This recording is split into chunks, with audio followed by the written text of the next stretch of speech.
पण निवडणूक जिंकण्याकरता आपण कोणाचा वापर करतो, कोण आपला खांदा वापरताय? या देशाला आज आपण प्रगतीकडे नेतोय। जगातली 5वी सगळ्यात मोठी अर्थव्यवस्था आपण झालो, लवकर 3री सगळ्यात मोठी आर्थिक अर्थव्यवस्था आपण होणार आहोत। तुम्हाला आम्हाला याचा आनंद आहे। जगातले अनेक देश आहेत ज्यांना आनंद नाही आहे, ज्या देशांना या ठिकाणी डीप स्टेट ऍक्टिव्हिटी करायची आहे, त्या डीप स्टेट ऍक्टिव्हिटी करता ते देश खांदा शोधतायत। हात जोडून सांगतो, तुमचा खांदा देऊ नका। ते कोणाचा तरी शोधतात, नकळत आमचाही खांदा कधीतरी घ्यायचा प्रयत्न करतील। आपल्याला सजग राहावं लागेल। मला आठवतं अटलजींनी एकदा आपल्या सभागृहात सांगितलं होतं, सरकारें आएगी जाएगी, पार्टियां बनेगी बिगड़ेगी, ये देश रहना चाहिए, मेरा संविधान रहना चाहिए।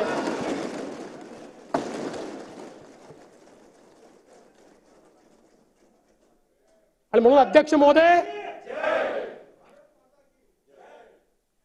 या निमित्ताने मी एवढंच म्हणू इच्छितो अध्यक्ष महोदय की खरं तर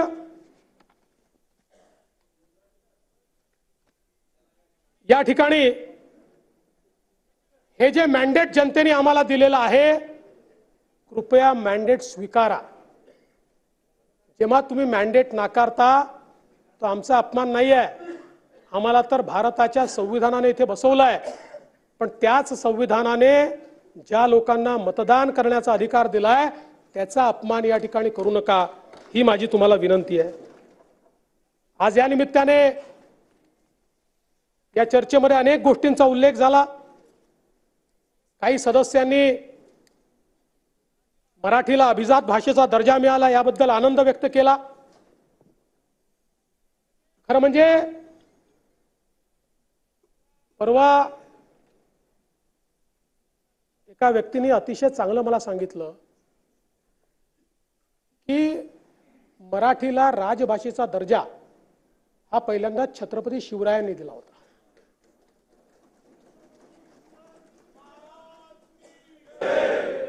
आणि त्यानंतर इतक्या वर्षानंतर भारताचं संविधान निर्माण झालं आणि त्या संविधानानुरूप मराठीला अभिजात भाषेचा दर्जा मोदी सरकारने दिला। आम्ही छत्रपतींच्या विचारांचे वारसदार आहोत। आणि काही लोकांनी हे देखील म्हटलं की ठीक आहे, अभिजात भाषेचा दर्जा मिळाला, पण मग नेमकं काय होणार आहे?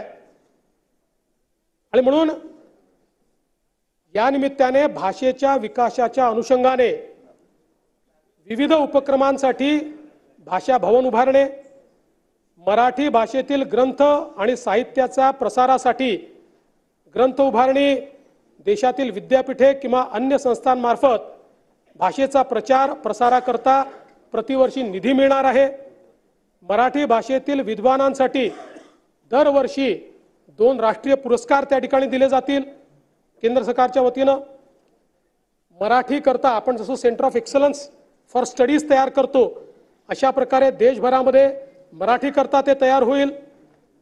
जवळपास 450 विद्यापीठांमध्ये मराठी भाषा शिकवण्याची व्यवस्था या ठिकाणी होईल आणि मराठीतील सर्व प्राचीन ग्रंथांचा अनुवाद हा या निमित्ताने या ठिकाणी होणार आहे। त्यामुळे आपली भाषा जी खऱ्या अर्थानं या ठिकाणी अभिजात भाषाच आहे, ही भाषा पुन्हा एकदा नव्या स्वरूपामध्ये आपण रुजवणार आहोत आणि नवीन पिढीला देणार आहोत। हे या माध्यमातून होणार आहे।